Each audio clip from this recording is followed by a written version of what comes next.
What's up, everyone? We're back again. Week 2, we got another tip for you. Dr. Ryan, this is Chaz Baggio. Follow him on Instagram. You'll see he makes workouts, awesome posts on there. So Chaz Baggio on Instagram, check him out. And we're going to talk a little bit about the hips and the low back and how they can affect each other.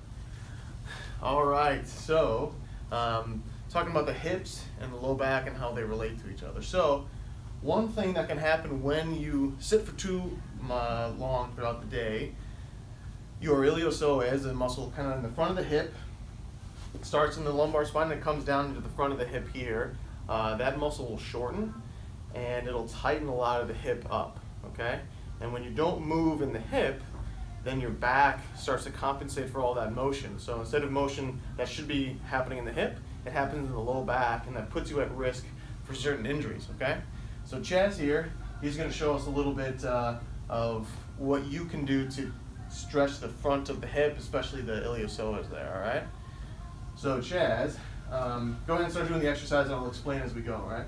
So this is an exercise where you stretch the front of the hip by taking an explosive motion, and you come forward and you bring the hip into extension. Now you'll notice Chaz is perfectly not moving and extending his back. It's just his hips are moving forward and his femur here is coming backwards, and he's getting a nice stretch in the front of the hip there, okay? So this you can do throughout the day if you feel like you have tight hips. This is great for warm-ups before and after workouts. If you've been sitting for more than an hour or 3 hours, get on a nice carpeted area, something soft. I have him on a nice cushion here. That's going to protect your knees. But moving forward, that's going to really loosen up the front of the hip there. And that's all I got for you today. Chaz, you got anything else to say? Stay tuned, week 3. Yeah. Stay tuned because he's also going to be putting me through some workouts and kicking my butt. So yeah. I'm not looking forward to it. But I am, though. I am. Cool. All right, we'll see you next week. Thanks for watching.